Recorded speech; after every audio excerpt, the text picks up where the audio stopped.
ទាំងអស់គ្នាប្រហែលជាធ្លាប់ឃើញតែប្រកាសលទ្ធផលក្នុងទូឬក៏ទូរស័ព្ទទេទៅ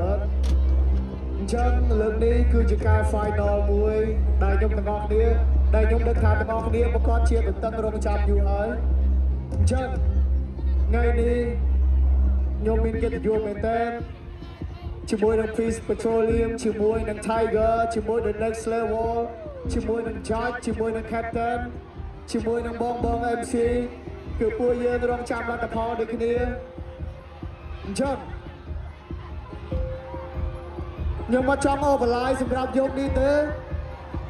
ទាំងអស់គ្នាប្រហែលជាដឹង favorite ខ្លួនឯងទេត្រូវអត់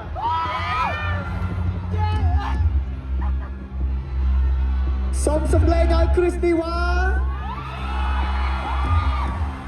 សូមសម្លេងឲ្យ Slyo សូមសម្លេងឲ្យ JR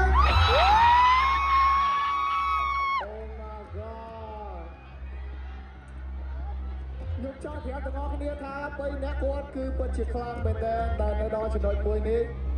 ពួកគាត់នៅមួយ step មុខខ្ញុំទៀតអញ្ចឹងពួកគាត់ពិតជាខ្លាំងមែនទែនអញ្ចឹងខ្ញុំចង់ប្រាប់ទាំងអស់គ្នាថាម្ចាស់មានសម្រាប់ The Next Level រដូវកាលទី1នេះគឺ